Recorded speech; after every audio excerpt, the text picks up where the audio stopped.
Somewhere, buried in the dusty ledgers of Savannah, Georgia, lies a name that time itself seemed determined to erase. A name that should have been remembered, whispered in awe or fear, but instead remained hidden beneath the cold ink of plantation records, shipping manifests, and estate inventories. This is the story of Samuel, a man who would come to be known in hushed tones as the Iron Ghost of Savannah. Not because he was immortal, nor because he possessed any supernatural power, but because in a world built to destroy him, he could not be broken. Savannah in 1851 was a city of stark contrast. The port thrummed with activity, the air heavy with the mingling scents of salt water, sugar, and smoke from the refining kettles. Merchants counted coins in sun-drenched offices while enslaved laborers moved silently through the streets, invisible except as property, their names listed only in ledger columns. Beyond the city limits, plantations stretched like sleeping giants into the marshes, punctuated by the whitewashed grandeur of the main houses and the smaller, crowded quarters where enslaved families struggled to survive. At the center of one such plantation was Ezekiel Marston, a man of formidable reputation. At 41, he was already a third-generation planter whose family owned nearly 2,500 acres of sugar fields. Wealth, in Marston's eyes, was not merely a sign of success, it was a measure of power, a tangible reflection of control over human lives. Unlike his peers who collected rare wines or exotic silks, Marston collected fighters. Men, enslaved men who could be molded into instruments of entertainment, profit, and intimidation. The year Samuel arrived in Savannah, Marston had been seeking something specific. He wanted a man whose size, strength, and intelligence could be weaponized, whose body could be pitted against others in secret bouts that were at once brutal and lucrative. When a ship from the Carolinas docked at the Savannah port in the summer of 1851, carrying human cargo tightly bound in the hold, Marston's eyes fell upon a single man among the many listed on the auction manifest, Samuel. Samuel was extraordinary in every measurable way. Standing 6 feet 3 inches tall, weighing nearly 240 pounds of pure muscle, he had the body of a man forged in labor and hardship. His shoulders were broad, his chest deep, and his hands strong enough to bend iron bands, or so the legends would later suggest. But it wasn't only his physicality that made him remarkable. Samuel had survived previous owners, each of whom found him troublesome, too willful, too resistant. 3 times in 4 years, he had been sold, each transaction a quiet admission that no ordinary measure of control could tame him. Marston paid $900 for Samuel, nearly double the going rate for a man of his size. In the bill of sale, a handwritten notation hinted at both opportunity and challenge. Strong-willed requires firm management. For the other bidders at the auction, this was a warning they ignored. For Marston, it was confirmation that he had found what he sought, not just a laborer, but a man whose will and strength could be bent into a deadly tool. Upon arriving at Marston's plantation, Samuel was assigned to the stables, a position considered relatively privileged compared to the grueling work of the sugar fields. Stable hands were expected to obey, to be tractable and silent. Samuel was neither. From the first day he moved with controlled power, his presence commanding both attention and unease. The other enslaved workers watched him closely, some with awe, some with fear. Among them were a young woman named Eliza, who worked in the kitchen, an older man named Silas, who had long navigated the treacherous world of the plantation, and a boy of 10, Marcus, whose curiosity often brought him to Samuel's side. For 3 weeks, Marston did nothing but observe. He watched Samuel's work, noting how each movement was deliberate, how every gesture carried weight, control, and purpose. He studied the man's eyes, searching for the spark that separated those who merely survived from those who dominated. That spark revealed itself one afternoon when Thomas Harlan, the plantation's overseer, decided to assert his authority. Harlan was a man who enjoyed cruelty for its own sake, using his position to indulge in petty violence. That day he raised his whip toward Samuel, expecting compliance. Samuel caught the man's wrist mid-swing. For a long moment, silence reigned. The cypress trees surrounding the stable seemed to hold their breath.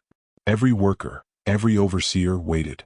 Marston walked into the stable, assessed the situation with a glance, and spoke. "Step aside," he ordered.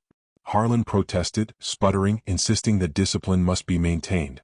Marston's tone left no room for argument. Harlan finally stepped back, a mixture of confusion and fear in his eyes. Then Marston addressed Samuel directly. His words were precise, almost clinical. "I know what you are. I know you will not be broken. I will not try. But I will make you an offer." The offer was simple, yet horrific in its implications. "Fight. or watch the people you care about suffer? Marston named Eliza, Silas, and Marcus specifically. If Samuel refused, Marston warned, they would be sold away, subjected to the whims of overseers far crueler than Harlan. If Samuel fought and won, they would be spared. He himself would gain privileges, better food, a cabin of his own, freedom from back-breaking labor in the fields. Samuel weighed the choice. Every man and woman on the plantation knew the consequences of defiance. Yet Samuel also understood the power that lay within him, the raw potential that could be harnessed. His answer was measured but resolute. He would fight. The first bout was scheduled for August 12, 1851, in a clearing a few miles from the main house. Word had spread quietly among the local planters. They brought their own fighters, each confident that size, skill, or experience would guarantee victory. Samuel's opponent, Bartholomew, was seasoned, trained in the coastal fighting rings, with scars that told stories of brutality and survival. When the fight began, Samuel moved with a precision and control that surprised everyone. Blows rained down, some landing, some deflected, but nothing seemed to slow him. He absorbed punishment, calculated each movement, and struck with a measured power that left Bartholomew staggering. In 17 minutes, Bartholomew collapsed. 4 days later he was dead, though official records claimed illness. Samuel had survived his first trial.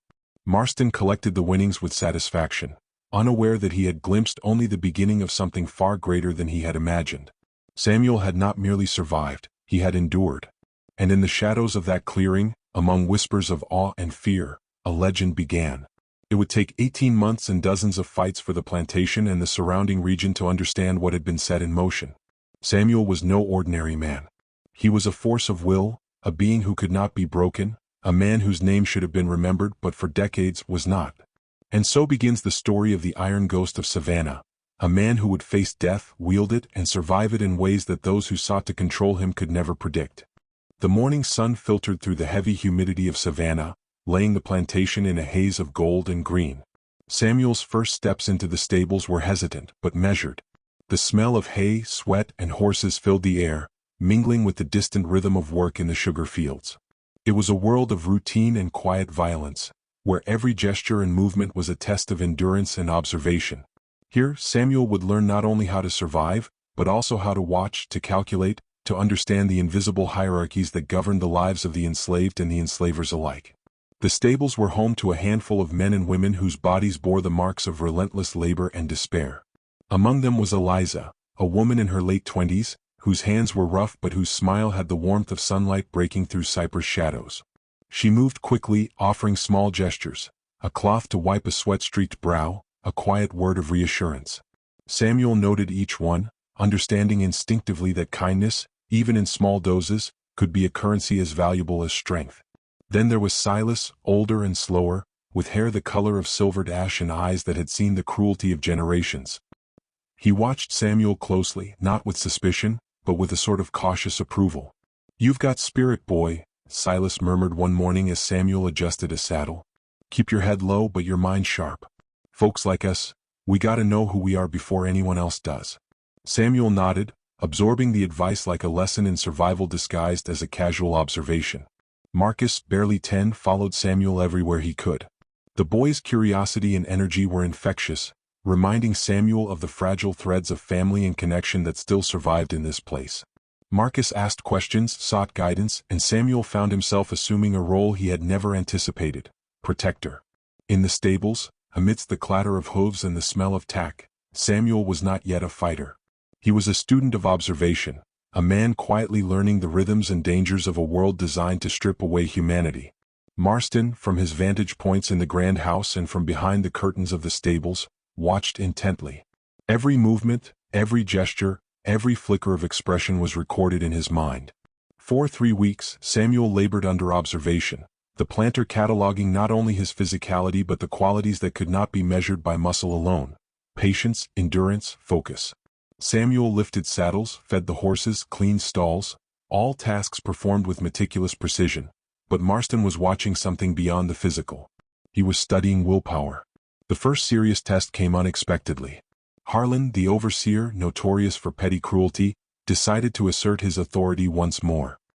He approached Samuel with the air of entitlement that came from years of impunity. A whip cracked in the air and Samuel caught the lash mid-swing, his grip firm, unyielding. For a moment time seemed to pause. The stables were silent. Even the horses seemed to sense the tension. Harlan's face twisted with disbelief and rage. "Do you think yourself above correction?" he demanded. Samuel did not answer with words. He simply released the whip, stepping back, his expression calm but resolute. Every fiber of his being radiated control, a quiet defiance that did not need to shout to be understood. The other enslaved workers looked on, their breaths held, uncertain whether punishment would descend or if Samuel's restraint would save him. Marston arrived moments later, cutting through the tension like a shadow across the sunlit floor. "Step aside, Harlan," he ordered. His tone brooked no argument, and the overseer, grumbling but compliant, retreated. Marston's eyes met Samuel's. For the first time, the two men regarded each other not as owner and property, but as two forces sizing one another up. There was a recognition, unspoken yet clear. Brute force alone would not bend this man. Over the following days, Marston's intentions became clearer. Samuel's resistance was not rebellion for its own sake. It was a calculated assertion of agency, an intelligence that made him more than muscle. Marston realized that to control Samuel, he could not rely solely on punishment. Instead, he needed leverage that mattered, leverage that would strike at the heart of what Samuel valued. That understanding gave birth to a plan both simple and terrifying. Samuel would fight. And if he did not, those he cared for, Eliza, Silas, Marcus, would suffer consequences designed to break any man. If Samuel won, they would be spared, treated with relative leniency, given small privileges that in the plantation system could mean the difference between life and despair. Samuel weighed the reality of the choice. The stakes were as clear as they were cruel. Compliance with a moral trap, survival intertwined with complicity in violence. In these early days, Samuel's thoughts were a delicate balancing act. He measured risk with precision, calculated the probable outcomes of each interaction, and observed the weaknesses in those who sought to dominate him. He thought constantly of Eliza's quiet kindness, of Silas's protective mentorship, of Marcus's innocent trust. Their lives became a silent compass guiding his decisions, each act of resistance or compliance meticulously considered. He understood that in this world, survival required not only strength of body but strength of mind, and, above all, the ability to protect the fragile humanity of others. Marston, meanwhile, was patient. He allowed Samuel time to adjust, to reveal himself in ways that would inform the structure of their future. Every movement Samuel made in the stables, every subtle assertion of self, every calculated act of restraint, was recorded mentally by the planter. The ledger of Samuel's potential was forming, though no written page yet bore the full extent of what was to come.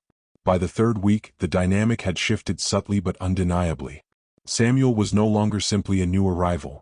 He was a presence that commanded attention and respect, even fear, within the stables. He moved with the quiet assurance of a man who understood the rules of the system yet had already begun to bend them in his mind. The other enslaved workers followed his lead in small ways, drawn to his confidence and intelligence, recognizing in him a figure who could see beyond immediate oppression. The first confrontation with Harlan had demonstrated one essential truth: Samuel could not be broken through conventional methods.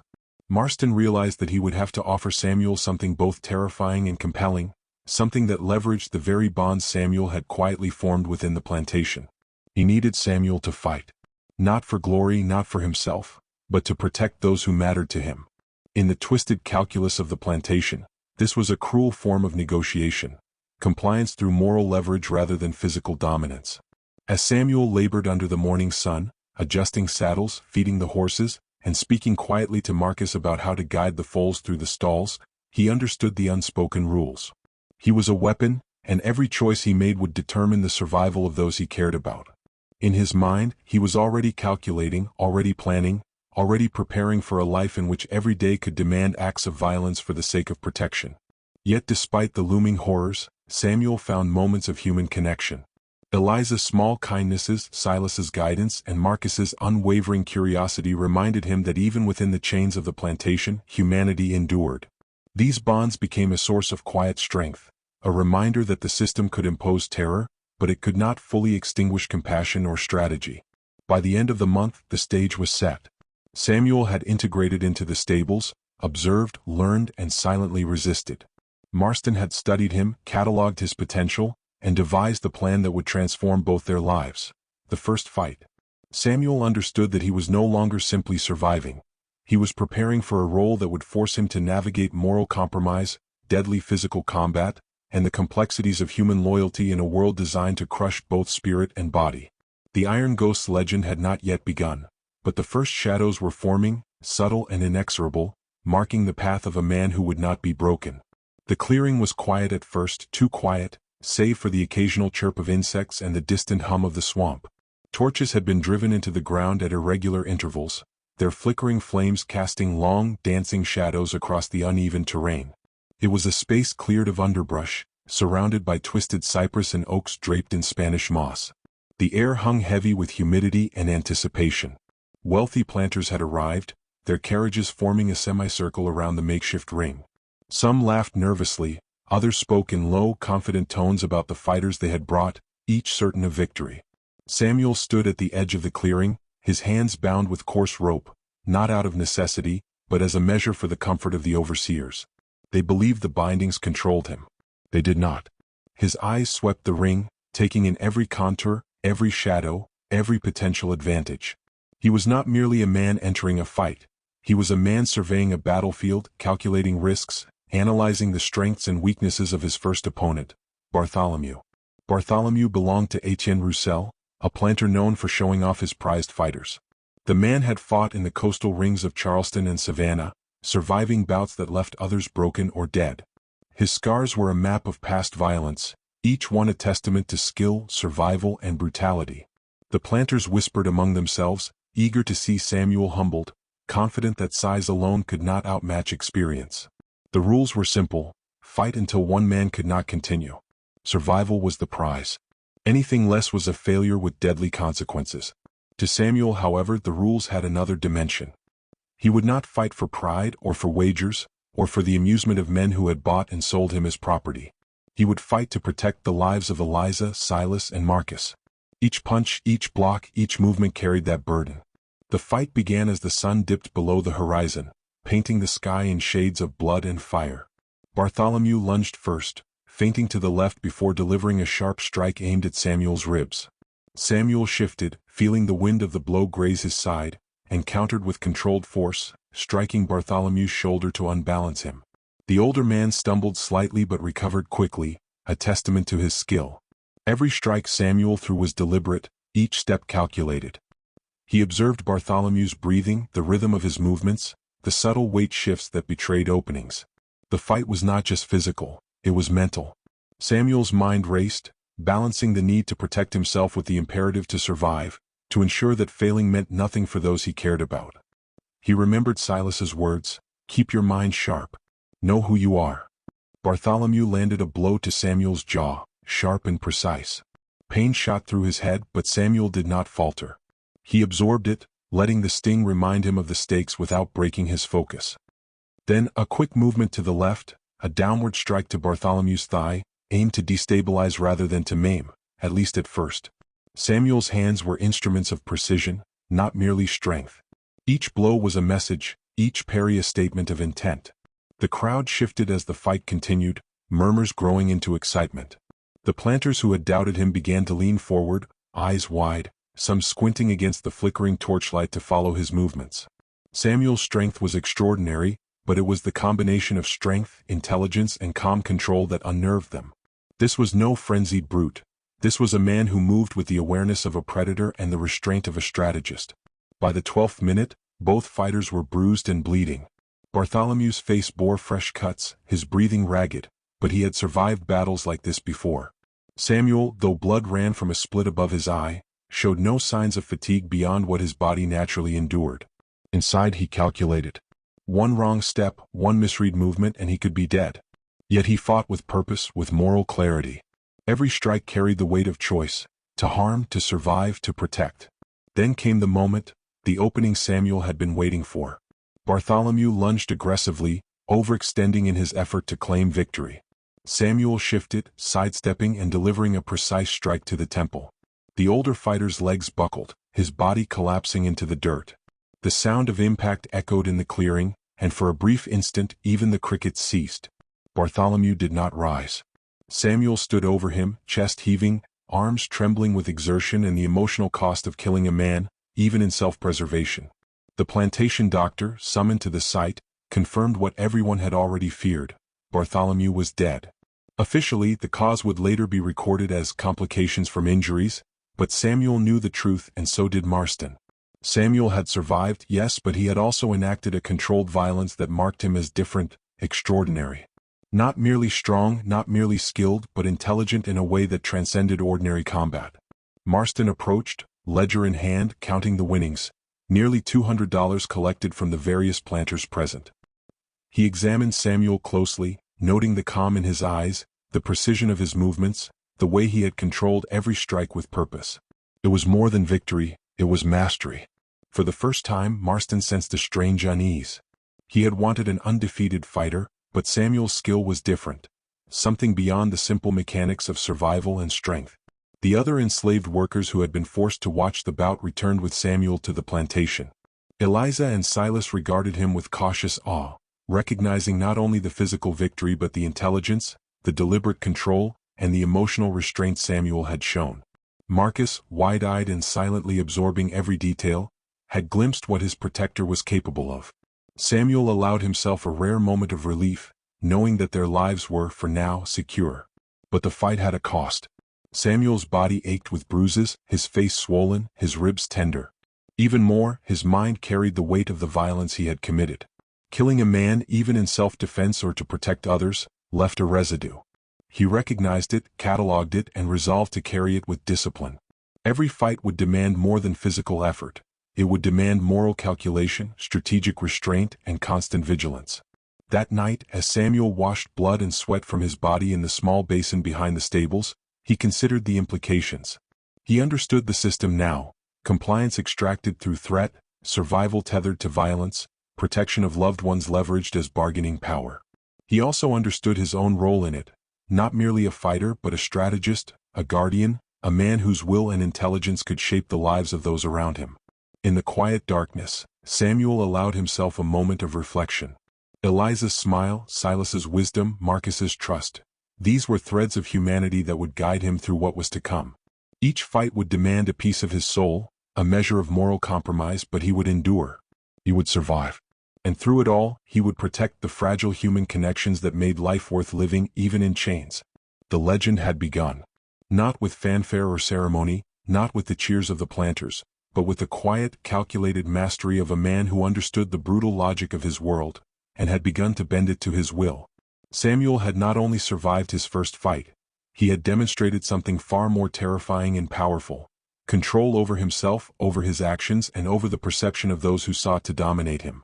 And so, the clearing near the plantation became the birthplace of a story that would ripple outward through Savannah, through the plantations, and into the secret histories that would long remain unrecorded. Samuel's first victory was more than a fight won, it was a declaration. He could not be broken, he could not be owned, and he would not allow the system to dictate the terms of his survival, or the survival of those he cared for. By the dawn of winter 1847, the whispered stories of Samuel's first victory had spread quietly through the network of plantations. The planters, eager to witness the combination of sheer size, intelligence, and controlled violence, began arranging additional contests. For Samuel, each fight was a delicate balance of survival, protection, and morality, a ledger in which each entry carried a human cost. The first of the next 10 bouts was held near the outskirts of Opelousas, in a clearing where the cypress trees formed a natural arena. His opponent, Gideon, was a man slightly older than Samuel, lean but wiry, with arms like coiled steel and eyes that betrayed a history of cruelty. The wager was modest, $150, but the stakes for Samuel remained unchanged: survival, protection of those he had come to care for. Gideon attacked aggressively, lunging forward with the confidence of experience. Samuel dodged, sidestepped, and countered, landing measured strikes that unbalanced the man. In under 12 minutes, Gideon lay unconscious, bleeding from multiple fractures and contusions. He would not rise again. Samuel's chest heaved, not with triumph but with the knowledge of yet another death he had caused.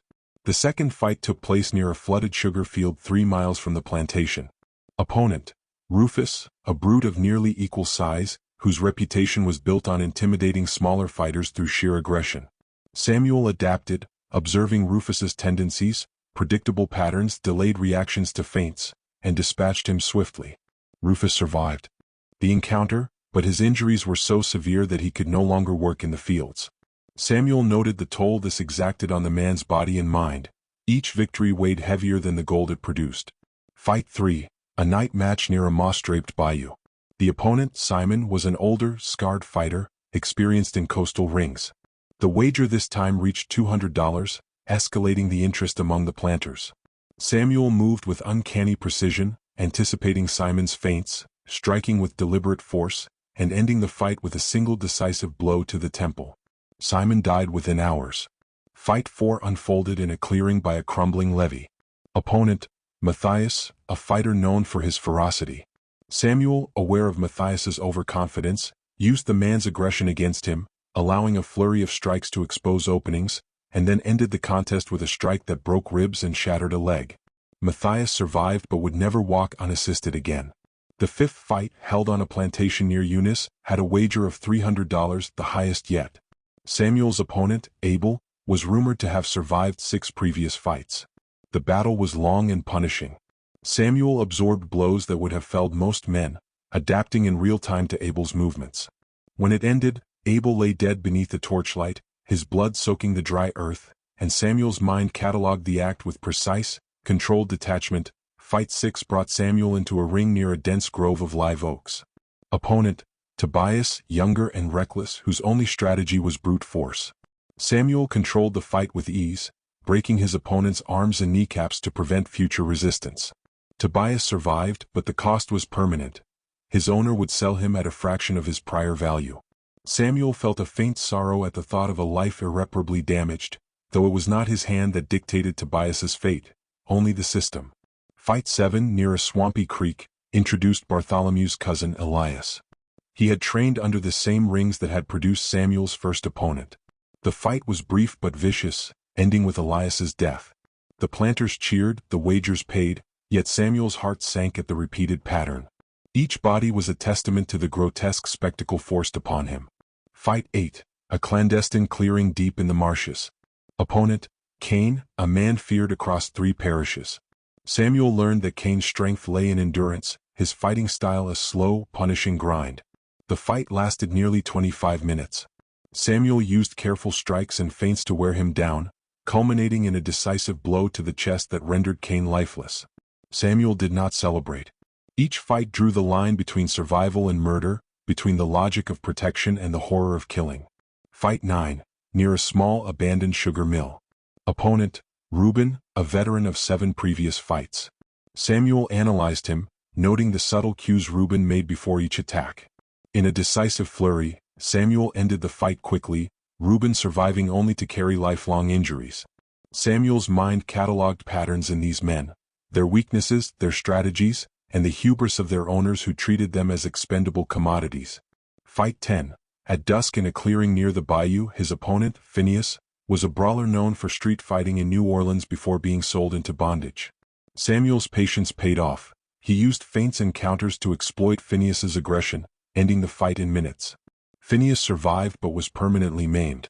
As the fights continued, Samuel's reputation grew beyond the plantations immediately surrounding Opelousas. Planters traveled from distant parishes, eager to witness the spectacle and wager on outcomes. For the enslaved workers, stories spread like wildfire. Some whispered that Samuel was blessed, others insisted he carried a curse. It was said that he could not be defeated, that some unseen force protected him, that his fists carried not just muscle but fate itself. Yet within these whispers, Samuel retained his humanity. After each bout, he visited the quarters of the injured and the traumatized. He offered what comfort he could, sharing water, bandaging wounds with whatever cloth was available, speaking quietly to those too frightened to speak for themselves. His compassion became a shield for others, a way to remind them, and himself, that survival did not require surrendering the soul. Marston meanwhile meticulously recorded each fight in his leather-bound ledger. Location, opponent, wager, injuries, death. To him it was simple business, asset management and profit. But he failed to grasp what Samuel was learning in these engagements. Each fight offered a window into the minds of men who believed themselves untouchable, into the weaknesses and arrogance of the planters who wagered their wealth on human lives. Samuel was cataloging patterns not only in combat but in human behavior, a ledger that included power, greed, and the fragility of those who claimed dominance over others. The psychological weight of the deaths, the injuries, the forced violence, pressed on Samuel like a heavy chain. Yet he bore it with measured composure. Each act of violence, though mandated by Marston and the planters, was catalogued, internalized, and repurposed as knowledge. The ledger of death was not just written in Marston's journal. It existed in Samuel's mind, a mental record of human behavior, survival instinct, and the cracks in the system of oppression around him. By the end of these 10 fights, Samuel had not only survived but demonstrated extraordinary control over his strength, skill, and moral compass. He had killed some, maimed others, and comforted those left in terror. The legend was taking shape. Among the enslaved community, he was no longer merely a man. He was a symbol of defiance, a figure of whispered stories that transcended the brutality of their world. Even the overseers approached him with cautious respect, unsure how to reconcile the power they saw with the status they were told he possessed. For Marston, the ledger was a record of profitability and risk. For Samuel, it was a testament to strategy, observation, and endurance. Each fight deepened his understanding of both his enemies and his allies, of the planters' pride and the vulnerability of their positions, and of the human bonds that gave him reason to fight beyond mere survival. And so, the pattern was set. Fights became events, each more elaborate and more brutal, yet each underlined by Samuel's careful calculation and restraint. He was learning the rules of the world he was forced to inhabit and bending them subtly to his advantage, protecting those he cared for, and etching a story into history that the ledgers of men like Marston could never fully capture. By spring of 1849, the whispers of Samuel's prowess had become a low murmur of fear and fascination that spread across St. Landry Parish. Men who had once viewed him as a mere curiosity now spoke of him in hushed tones, calling him the bayou giant, though none dared approach too closely. Even the planters, those men who considered themselves arbiters of life and death, found themselves uneasy in his presence. What began as a series of brutal contests had transformed into a spectacle that was changing the very perception of power on the plantations. The 20th fight was arranged on the outskirts of Krotz Springs, in a grove where the live oaks draped with Spanish moss created a natural amphitheater. Word of the match had spread, attracting a crowd of planters and their guests from as far as Baton Rouge and Lafayette. The purse, $500, was unprecedented for the region, signaling both the stakes involved and the expectations for the combatants. Samuel's opponent was a man named Cato, a fighter brought from Georgia by the planter James Wesley Thorne. Cato's reputation was fearsome, 6 previous deaths attributed to his fists, a life of violence honed in coastal fighting rings, and a body as hardened as the twisted cane underfoot. As Samuel was led to the clearing, the atmosphere was tense. Torches flickered, casting long shadows across the anxious faces of spectators, while the distant calls of nightbirds punctuated the oppressive Louisiana humidity. Enslaved workers had been brought to witness the fight, their hands bound, their presence a stark reminder of what was at stake. Among them were Dinah, Silas, and the boy Marcus, who had become Samuel's quiet anchor, his reason to endure beyond the immediate demand of survival. The rules, though recited, were meaningless. Everyone present understood the singular law: survive or the consequences would fall on those he cared for. Samuel faced Cato, a man whose form and technique were precise, honed for death as much as the prize money. The opening moments were explosive. Cato struck with a speed and accuracy that tested Samuel's reflexes. Each punch carried years of practice and a life hardened by necessity. Samuel absorbed the blows, ducked under swings that would have felled an ordinary man, and countered with precision, landing strikes designed to incapacitate but calculated to minimize wasted energy. By the 16th minute, Samuel had taken a crushing blow to his ribs. He dropped to one knee, the crack audible even to the distant spectators. A collective gasp ran through the crowd. Many thought this would be the first time Samuel faltered. Thorne, the owner, was already jubilant, celebrating prematurely, while Marston's face paled under the torchlight. Yet something extraordinary occurred. Samuel rose, shaking off the pain with a fluidity that seemed impossible, almost supernatural. Eyewitness accounts, later preserved in private journals and letters, described it as though Samuel's eyes glowed in the dim torchlight, his every motion absorbing strikes as though the blows were irrelevant.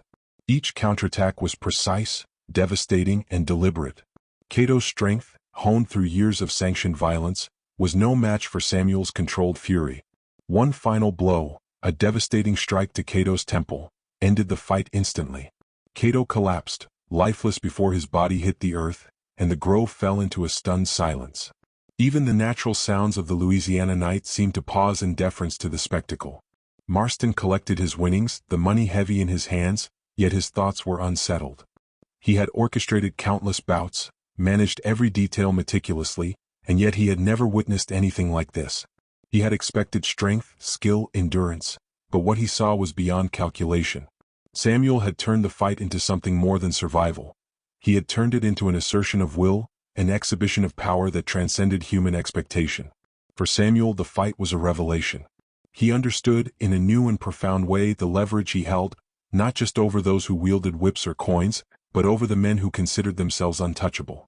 Each planter present, oblivious to the subtle cues, had revealed pieces of information, boasted of their holdings, expressed frustrations and vulnerabilities in the pre-fight conversations. Samuel catalogued every word, every glance, every unconscious reveal of pride or arrogance. Here, in the ring, he realized he could use proximity to power strategically. He was enslaved, yet he was learning to navigate a world built entirely on the illusion of dominance. The enslaved witnesses, meanwhile, absorbed the spectacle with awe and fear. Some whispered of curses or blessings, of men who could not be defeated, of forces beyond mortal comprehension. Samuel's display had shifted the collective perception. He was no longer merely a fighter, he was a symbol. The first traces of legend were visible in the cautious reverence of those around him. Even the overseers, who had once sought to assert dominance with whips and threats, now regarded him with a tentative respect, uncertain how to reconcile the power they witnessed with the hierarchy they were trained to uphold. In the aftermath, Samuel did not celebrate. He returned to the quarters where Dinah, Silas, and Marcus waited, tending to his own injuries while offering solace to others. A brief touch, a nod, or a whispered reassurance conveyed a language of protection and shared resilience. Samuel understood that each fight left physical scars, but the psychological burden was heavier.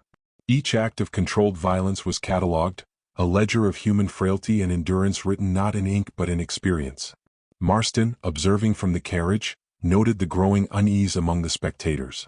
Offers for future bouts were already being whispered, planters wanting to pit their fighters against Samuel, wagering ever larger sums. Yet Marston hesitated.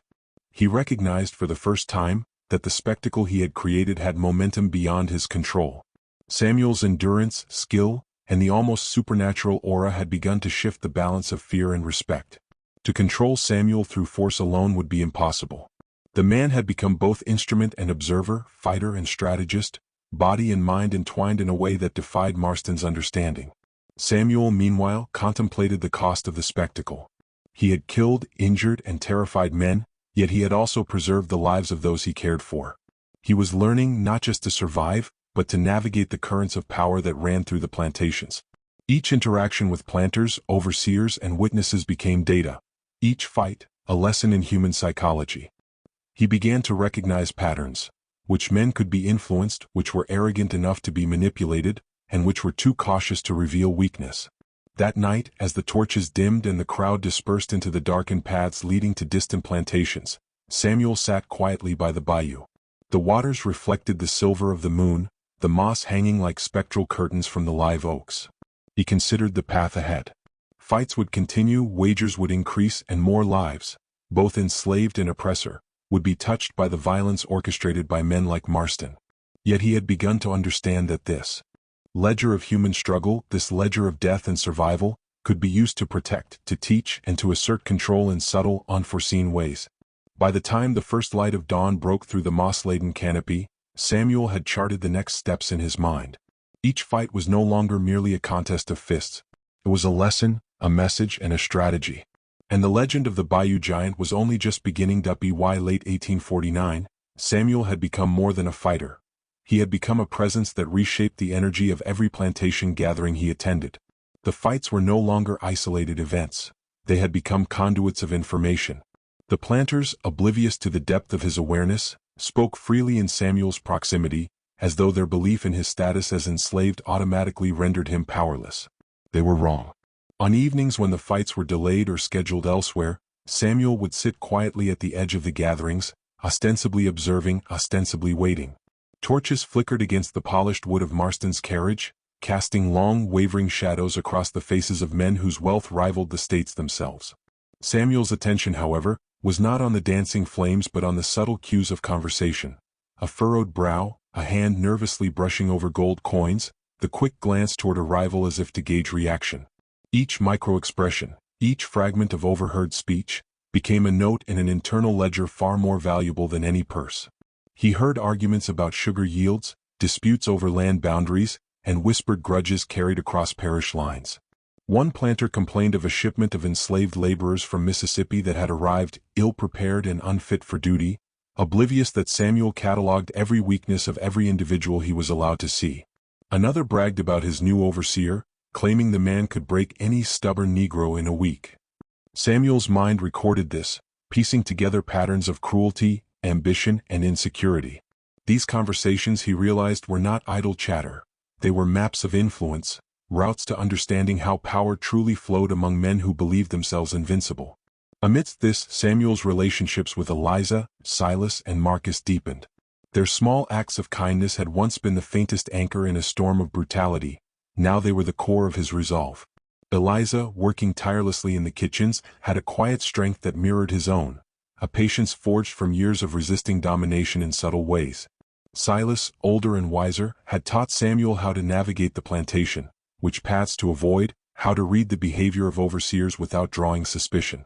Marcus, the boy who had once simply trailed Samuel around the stables, now asked questions with the curiosity of youth sharpened by fear, seeking guidance from a man he regarded as protector, mentor, and brother. Together they formed a small network of understanding and quiet resistance, each aware that their survival depended on calculated behavior, empathy, and intelligence rather than raw strength alone. Samuel's prowess in the ring had granted him proximity to power. His humanity kept him tethered, preventing him from becoming another unfeeling instrument of violence. Yet not everyone viewed Samuel's rise with admiration. Rival enslaved fighters, once allies in the grotesque theater of combat, began to eye him with jealousy and suspicion.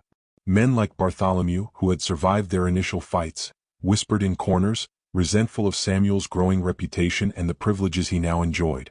Overseers too felt threatened. Harlan, the man who had first tried to impose his authority in the stables, had begun to treat Samuel with cautious hostility, probing for weakness that simply did not exist. Each encounter became a subtle contest of wills, a chess game played with glances, posture, and carefully measured words. One evening, during a gathering at a neighboring planter's estate, Samuel overheard a conversation that would linger with him long after the torches had burned down to embers. Two men, discussing the recent fight with Cato, spoke openly about the possibility of manipulating the fighter himself. "If the giant ever tires, if that boy falters, we could bend him," one said. "Control him, use him for wagers we deem fair. He's strong, yes, but he still owned property." Their words were meant to reduce him in the eyes of their peers, yet to Samuel they revealed arrogance and blindness. They believed that proximity implied control, that strength without chains meant nothing. Samuel considered this as he returned to the quarters.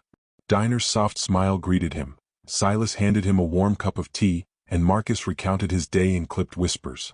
Their presence reminded him that power was not only measured by blows struck or battles won. True influence came from understanding, strategy, and the careful weighing of consequences. Each fight, each conversation, each observation was a step toward something greater than mere survival. It was preparation. Moral dilemmas weighed heavily on Samuel. Each victory in the ring required him to endanger the lives of other enslaved individuals if he failed. Each loss, each miscalculation, could have brutal consequences for those he had come to care for. The internal cost was immense. At night, he would lie on the narrow cot in the quarters, bloodied fists wrapped in linen, replaying the fights, calculating injuries, and considering strategies not just to win but to protect. The ledger of violence was not only written in the blood of opponents but etched into his conscience. Despite the psychological toll, Samuel began to see opportunities. During one particularly tense gathering, he noticed the way a planter fiddled nervously with a gold chain, a small emblem of his pride and wealth. Another ran his fingers repeatedly over a ledger containing debts and wagers, exposing a pattern of risk-taking behavior that Samuel cataloged carefully. Each detail became a tool for future leverage, a means of survival that did not rely solely on his fists. Samuel's mind, once entirely focused on raw power, was now calculating influence, observing human nature, and understanding the weaknesses of the very system that enslaved him. The rivalry among enslaved fighters also grew. Men who had previously fought alongside Samuel began to test boundaries, making small provocations to see how he would respond. Samuel responded with calculated restraint, understanding that overt retaliation could jeopardize more than his own safety. He learned to assert authority subtly, through presence and decision-making, rather than brute force alone. Even Harlan, the cruel overseer, began to approach Samuel with cautious observation rather than aggression, sensing an intelligence that could not be broken with conventional methods. One night, as Samuel sat near the bayou reflecting on the day, Marcus came to him with a question that cut through the noise of strategy and survival. "How do you know what to do, Samuel?" the boy asked, eyes wide with curiosity and fear. Samuel considered this, looking past the child to the dark waters reflecting the silver of the moon. "I watch," he said quietly. "I listen. I remember. I learn. And I protect those who cannot protect themselves." It was a simple answer, yet it encompassed the philosophy that had begun to guide him. Strength alone was insufficient. Intelligence, observation, and human connection were equally critical to enduring and surviving the horrors forced upon them. Through these months, Samuel's reputation continued to grow. Planters brought new opponents, higher stakes, and more elaborate spectacles, yet Samuel approached each challenge with a growing sense of purpose. He was no longer merely reacting. He was shaping outcomes. Each fight became a rehearsal for the delicate balance he maintained between exerting necessary violence and maintaining his humanity. Each interaction, each whispered conversation among planters, was a lesson in power and leverage. By the end of the year, Samuel had transformed within and without. He remained the formidable fighter who could absorb blows no ordinary man could endure, but he had evolved into a thinker, a strategist, a guardian of those he loved. The legend of the Bayou Giant was no longer just about strength. It was about presence, awareness, and moral resilience. The enslaved community around him began to recognize this quietly. To them, Samuel was a symbol of hope, a living testament that the oppressive machinery of plantations could be observed, understood, and navigated. And yet, the stakes would only grow higher. Each new fight carried greater risk, each gathering revealed new vulnerabilities in both oppressors and peers, and the balance of power remained perilously thin. Samuel's journey was no longer merely about winning bouts, it was about understanding the machinery of domination, learning how to bend it subtly, and protecting the fragile humanity that persisted amidst cruelty. By the spring of 1851, Samuel's reputation had transcended the boundaries of the Marzahn plantation and seeped into every corner of St. Landry Parish. Whispered tales of the Bayou Giant traveled along the dirt roads and through the cypress swamps, carried by enslaved men and women who had learned the subtle language of news that their owners could never intercept. The story changed as it spread, embroidered with fear, awe, and incredulity. A man who could not be beaten, who absorbed blows meant to break him, and who returned to the plantation alive while others fell. Planters from neighboring parishes began to request demonstrations, drawn not merely by curiosity but by the promise of wealth and spectacle. The fights themselves became more elaborate. Torches were positioned with exacting care, the cleared rings marked by precise boundaries, and seating areas for spectators, sometimes lifted from temporary scaffolds, ensured that the elite could watch without being marred by the mud of the clearing. Samuel, bound by chains of ownership yet freed in the way only a fighter in the center of a ring could be, grew accustomed to this rhythm of calculated exposure. Each opponent now carried experience, training, or both. Formal instruction in boxing or combat had begun to creep into the plantations, as wealthier planters sought to ensure that their slaves were more than brute instruments. They wanted their fighters to be competent, dangerous, and profitable. Samuel faced men with varied styles. Some were defensive, trained to counter and parry. Others were aggressive, their brutality honed over years of surviving under whips and threats. The risk increased exponentially. The stakes were no longer simply victory or death. Misjudgment could cost lives, livelihoods, and the fragile alliances Samuel had cultivated among the enslaved community. It was during one of these spring gatherings that Samuel first encountered Henri, a man imported from New Orleans with formal boxing training. Henri had fought in clandestine rings, had learned precision, footwork, and calculated strikes that could exploit weakness in ways most untrained men could not anticipate. The crowd sensed the difference immediately. This fight would be unlike any before. Torches cast flickering shadows across Henry's lithe frame as he measured Samuel, studying the man who had become legend. Samuel, ever observant, mirrored him, reading not just the form but the intention, the tiny adjustments of weight and gaze that revealed strategy. The fight lasted 21 minutes. Henri was relentless, landing precise blows to Samuel's torso and arms, testing his defenses with methodical persistence. Samuel staggered once, then recovered, absorbing the strikes with a grimace but without faltering.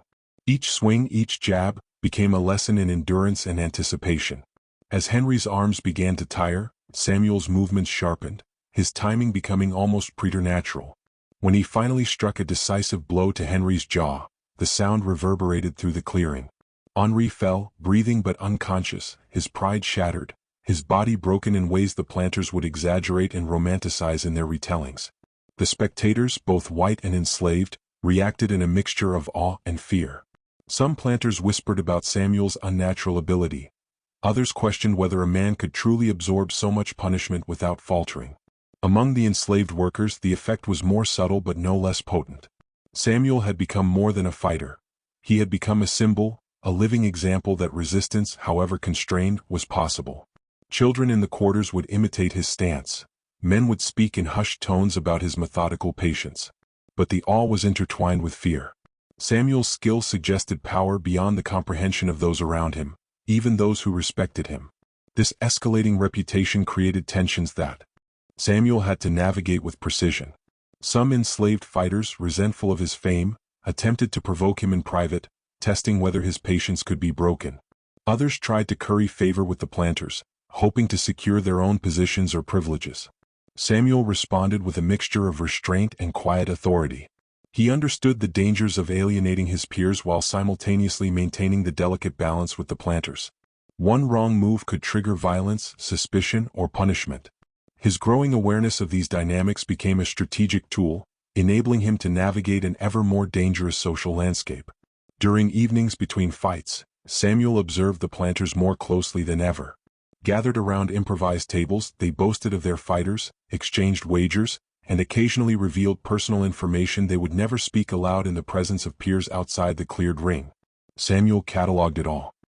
He learned which men were boastful, which men were reckless with property or investments, and which were secretive or overly cautious. These observations, while seemingly trivial to the planters, were valuable intelligence, allowing him to anticipate challenges and understand leverage points he could exploit when necessary. Amidst the spectacle, Samuel's personal bonds grew deeper, particularly with Eliza. She had begun to understand the subtle calculations that occupied his mind, the silent weight of moral responsibility he carried, and the extraordinary effort it took to survive while protecting others. Her presence reminded him of what was at stake, grounding him in humanity even as he was thrust into increasingly brutal contests. Silas provided guidance, quietly advising on paths of avoidance and confrontation that could keep him alive and effective. Marcus's youthful enthusiasm became a source of hope, a reminder that there were reasons beyond survival to endure, beyond the ledger of wins and losses that defined the planters' interest. Yet, despite these connections, the moral complexity of Samuel's existence deepened. Each fight required a negotiation of conscience. Opponents were often men as trapped as he was, subjected to similar threats and expectations. The deaths and injuries piled up, a ledger of suffering that weighed heavily on him. Samuel had to reconcile the violence he inflicted with the knowledge that it was both survival and strategy. He fought not for pride, not for personal glory, but for the fragile web of protection he had built around his fellow enslaved people. The burden of leadership, though unasked for, was unavoidable. The ripple effects extended beyond the immediate participants. Stories of Samuel's feats began to circulate silently through plantations and settlements. Enslaved individuals whispered of the bayou giant in the dead of night, often pausing when the torches of overseers appeared in the distance. Some saw him as cursed, others as blessed. Children, previously resigned to their stations, began to experiment with minor acts of defiance, inspired by the example of a man who survived against impossible odds. Even those who did not know him personally felt the tremor of possibility, the subtle assertion that dominance was not absolute. Planters grew uneasy. Some questioned whether their investments could be controlled, whether a fighter of Samuel's caliber could eventually shift the balance of power. The very spectacle they had orchestrated, intending to demonstrate their dominion and entertainment, had begun to work against them in a subtle way. Samuel, by surviving, observing, and carefully choosing his actions, had gained a leverage that was invisible yet undeniable. He had become both a tool and a threat, a living ledger of skill, intelligence, and moral agency. By the end of the season, Samuel had faced opponents whose experience, size, and formal training tested every lesson he had learned. Each fight, each observation, each interaction with planters or fellow enslaved workers expanded his understanding of power, influence, and survival. The bayou giant was no longer simply a man in the center of a ring. He had become an idea, a force that reshaped social dynamics, a quiet revolution in motion. And yet, Samuel remained painfully aware of the stakes. Every victory ensured temporary safety for those he loved, but the ledger of consequences was ever growing. Deaths, injuries, whispered suspicions, and the silent fear among his peers reminded him that survival was not merely physical. It was a web of strategy, empathy, and calculated courage. He understood now that the spectacle itself, the carefully orchestrated violence that planters demanded, was merely a stage upon which he would learn, adapt, and perhaps, in time, alter the balance of power altogether.